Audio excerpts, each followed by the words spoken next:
Finding the right close reading passages is a little bit like Goldilocks, where you're trying to find the right bowl of porridge.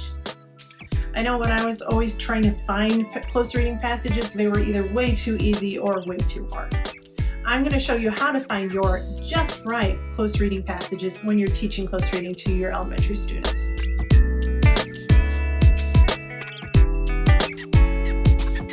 So how do you know if a passage is just right for your elementary students? Let me show you what to look for. The first thing is the length of the passage. You're not going to want to go over a page, and you're not going to want it to be too short. Some things to avoid are decodable reader formats. Those are, and the more we learn about the science of teaching reading, the more those are beneficial, but that's not what we're looking for close reading. You're also not looking for a chapter book format. That's too much. And I'm talking for first grade, so you can adapt this if you teach second grade, or even if you want to start it with kindergarten at the end of the year. But ideally, you want 3 to 4 paragraphs with 3 to 4 sentences in each. It may seem like a lot, but let me show you why it's important to have that much. A quality close reading passage needs to be long enough for students to spend more than one day on. I don't know how many times that I chose a really short passage and it just, we ran out of things to teach about. You're also going to want to make sure you have enough meat in there to, discuss new concepts and vocabulary words. The goal of close reading is to learn how to do that, so you can kind of see why a shorter passage you wouldn't be able to attain that goal. Make sure, though, that you're not choosing too much, because then you're going to overwhelm your students. You're also going to want to look for a reading level that is slightly above what their instructional or even their independent levels are at. I know you have in your classroom, I'm sure, a wide range of abilities of students. But remember, the goal is not to read every single word on the page. Decoding is not what we're trying to do here. You have other opportunities in your classroom to do that, like during guided reading or during spelling. You want to look for meaning in your close reading passages, and I'm going to show you in the next couple videos how to do that.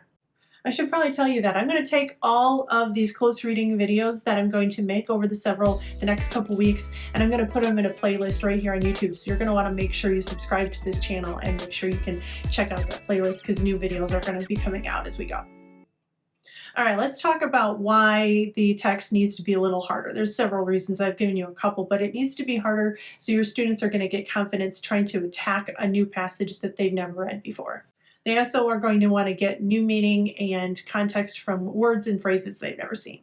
So when in doubt, choose a little harder of a passage for your students to read, and think about it. It's okay, because I don't want to expect them to read it word for word, but I do need something to teach them. And so make sure when you think of your passages with that mindset, you're going to see that that's going to be a little easier for you to follow.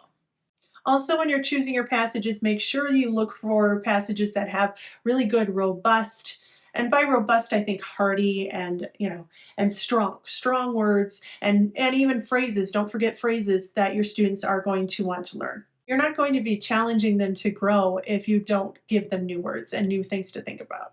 So these things will help you when you're looking for a close reading passage. And in a few videos, I'm going to show you what to do if you can't find them. I know lots of times I would be digging through my filing cabinet or looking through books, and I just couldn't find the right ones.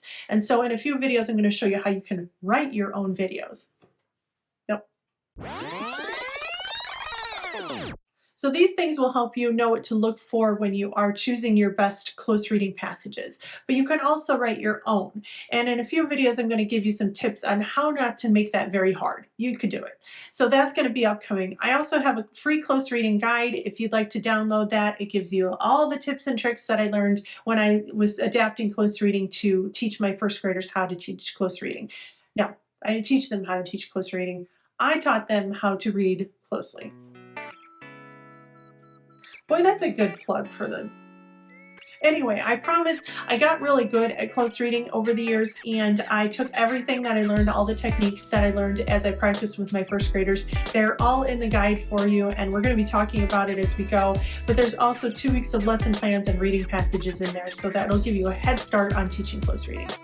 If you found this helpful and you learned a little bit about choosing the best close reading passages, make sure you give this video a like and check out that playlist, and I will see you next time.